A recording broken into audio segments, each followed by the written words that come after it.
Welcome to the Art of Aesthetic Marketing podcast, brought to you by Vybz Studios, where we believe that visual strategy and storytelling can help you create digital content that captivates your audience, connects them to your products and services, and converts them into becoming loyal paying customers. If your goal is to attract more patients online, then you've come to the right place. So let's talk about a problem that I see a lot of medical practices experiencing, and that is failing at the customer experience on social media. So let's just expand on that a little bit. I think, Lacey, it all starts with your empathy. Mm-hmm. You need to get out of this mindset of being really company-centric, always thinking, how do I get what I want? And becoming more and more customer-centric and thinking about your customers and how do I help them get what they want? Right. I think this ultimately is connected to this strategic and psychological visual narrative that you construct for your customers online. I agree. So it's essentially what you're saying is that you put yourself in the shoes of the customer or of the potential patient, and you market your brand as being the solution or giving the vibe that the potential patient is seeking out. And it's like, it comes down to mood. It's like the way something makes you feel. And that's why, to your point, Dina, I think empathy is such a driving force in that. Yeah, I think a lot of medical practices they're all on all the social media accounts, and they think just uploading images or videos is enough. Right. You know, they'll upload a picture, whether it's a stock photo or something of their practice, but they don't have a strategy behind it. And at the end of the day, they're not going to be successful with the customer experience on social media because they're not taking the time out to develop a strategy that's effective enough to really connect with them and directly respond to the problem that their patients are experiencing. It's like almost like a smattering, I think, of just random tidbits, like before and afters, or a picture of a random product. And I think, again, something that you often reinforce, Shan, is that it's telling a story. Everything needs to flow, and there needs to be a narrative that creates an experience for the potential customer. It creates guidelines and a visual framework for these practices to be more effective. But most importantly, it helps you connect your brand to your story. So think of your story as the bridge between visual strategy and visual psychology. And the most effective stories include both psychological and strategic techniques. Yeah. And if you really want to connect with your patients on social media, you need to understand how they both work together. And that's because I think, again, Shan, if without hinging the two together, you'll fail. It's if you could have the most phenomenal, beautiful aesthetic marketing wise, but if it doesn't invoke any kind of emotional response from the client, the customer, it's all for nothing. Yeah. So let me just ask you, how do you feel that visual psychology affects the aesthetic on social media? Yeah. I think if we use a practical example here, make things clear, I want you to picture Instagram profile or someone else's and think of the visual story that comes to mind the second you start. All of our audience, practice this. And really just envision what you're talking about, because this is huge. Yeah, and just envision it and start scrolling through the profile. So if this profile has a lot of salesy content, you're feeling now that you're overwhelmed, right? A lot of salesy content. Right? Lots of clutter. Yeah. And I feel like most practices actually get lost in this one. Just overdo salesy stuff, and that just does not speak to your customers at all. It's so true though. I mean, it's like you can go to so many different aesthetic practices and it's just a random picture of a serum, or it is a random picture of injectable syringe. And it's like, okay, what now? Yeah. And Dina, sorry to break you up, but there's a whole marketing, a buyer cycle, and you don't start selling until the very end. You have to nurture your audience and engage them first and kind of build a relationship. So just jumping straight to here's our product, purchase it. like that's going to be ineffective. You gotta like date the customer, you know what I mean? Right. It's like you've got to really court them. You can't just like go in full blown because it's going to come off as like cheap and not engaging. Mm-hmm. And also, it doesn't pull you in. Mm-hmm. And if you use this kind of salesy content, you probably are using also like a lot of stock images that make you feel more and more disconnected from the brand, right? You're not seeing like normal human beings. Yeah. No, it's true. I mean, like I think about, just shopping for like athleisure, right? That's a big thing right now. And I have a particular body type. So if I'm online and I'm looking at girls that are double zeros and the leggings that I'm wanting, I'm like, that's not going to work for me. I want to see people that I can relate to. Mm-hmm. Mm-hmm. Speaking of people that you can relate to, it's also something that probably will make you feel that you're not associated with this practice or brand, or this product or service is not for you if this profile is pitching or providing a lot of images that are talking about a specific race or a specific gender that you might not associate with, right? Mm-hmm. Exactly. Mm-hmm. Yeah. On the contrary, if this profile has a lot of testimonials of people that you can relate to, then probably you'll feel like this product or services does really work and I can associate with the people that are talking about it, right? Right. Mm-hmm. Yeah, so whatever narrative that comes to mind is the constructed visual story that this social media profile is providing. Yeah, and that's very important.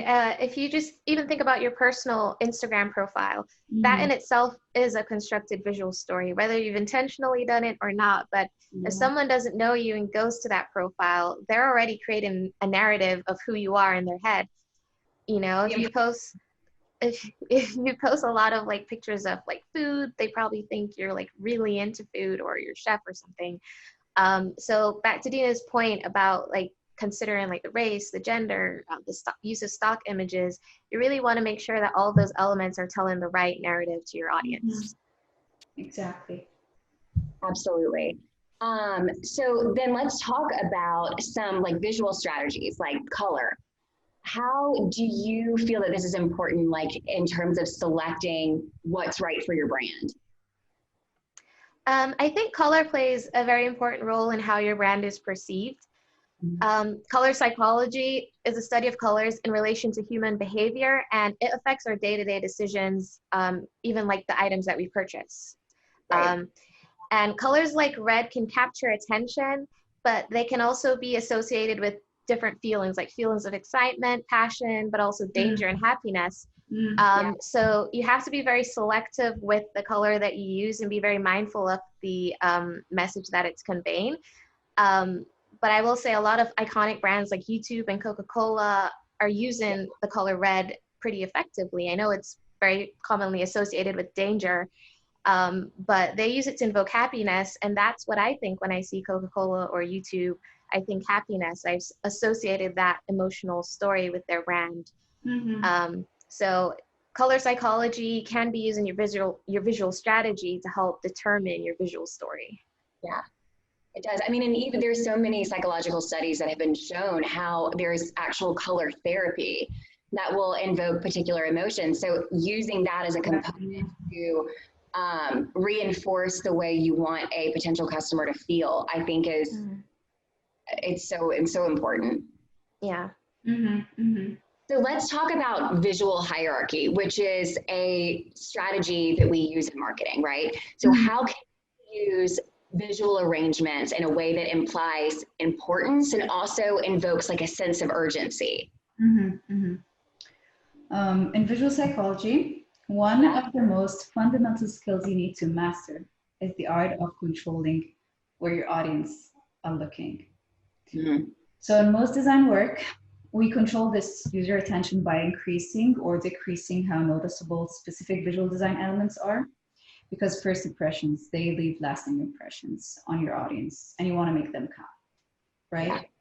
So from a visual design perspective, you would make the most important elements larger in size, possibly even like brighter in color or maybe thicker in font, so they really stand out, you know, allowing your audience to notice them first. So this technique works especially well if you're trying to inspire your audience to take action, as Dina explained. If your audience doesn't notice your call to action buttons on your website, those, by the way, are the buttons on your website that get your user to submit a form. Marketing 101, guys. But if you don't get your audience to notice these buttons, then you won't get new leads. You won't get new customers. And if your audience doesn't see your persuasive words, then you won't persuade. So your social media marketing efforts, or your marketing efforts in general, may not be as effective as they can be. So the key point in what Dina mentioned earlier is the power of control, and visual strategy and psychology give you that. Once you have that element of control, then you can direct the response that you want from your users. That makes sense. I mean, I even personally, when I was developing my own website, I remember I was kind of struggling just with getting leads. And I realized that my call to action, so like a submit an inquiry form or something like that, were actually the same color as the majority of my website. So it just blends right in. And so I think, to your point, Shan, it's so important to make sure that that becomes, like, that click is what gets you the customer. That's the vehicle that helps you grab a hold of them. So it's important to make sure that those things specifically stand out. So personally, I think that the most persuasive visual strategy and psychological technique is video storytelling, just like we've been talking about. So definitely. How then can practices use video marketing? Video marketing is huge, and use that to attract more patients online. Mm-hmm. You know, people are 85% more likely to make a purchase after watching a video. And I personally am definitely included in this statistic, simply because videos are the most authentic representation of a brand, if you ask me. So I personally hate seeing text reviews and almost always search for a video testimonial, because I can actively see a real live person sharing their experience online. And that almost always makes me want to complete a purchase, especially, if it's a relatable content, right? Yeah, well, it becomes more tangible. You know, it just becomes something that is easier to relate to. It's just real. Yes. Well, it's like, I mean, think about, for instance, so like I follow all of these animal accounts, right? And I, like, late at night when I can't sleep, which is pretty often, I just get online and I just start scrolling through like the dodo or the local humane society. And the first thing that I do is I watch a video, because I feel like I'm there hanging out with the cats or walking the dog. And it just invokes so much more emotion in me than just a stock image of a sad cat with like a Sarah McLachlan, you know, tune in the back. I was on Instagram the other day and I noticed this ad from Curology, which sells skincare products. And the way that they promote their product to me is genius. It's essentially a series of testimonial videos and product demonstration videos from actual people. And it wasn't professionally shot. You can literally see them holding their cell phone in that selfie angle. If anything, it looks like the customers may have filmed it themselves. And that, to me, makes it so much more real, and definitely builds my trust in their product, because I personally don't know if it actually works, but they do a great job at convincing me that it does. And by the way, guys, Curology did not pay us to say that, okay? Heads up. So I love this episode because I feel like we've really been able to go over everything from color psychology to visual hierarchy and video storytelling. So I really do believe that these are all tools that you can use to create a very powerful and effective visual marketing strategy. And that goes to show you how powerful your brand can be if you bring visual strategy and visual psychology together to effectively tell your brand's visual story. All right, guys, so we just want to sincerely thank you so much for joining us. We are so lucky to have you here and hope you continue to listen. And let us know if you're enjoying our podcast by leaving a rating or review. It would just be really, really appreciated. And also, if you haven't already, don't forget to follow or subscribe to this podcast for more valuable content just like this. So thanks for joining us again, guys. And we look forward to seeing you next time.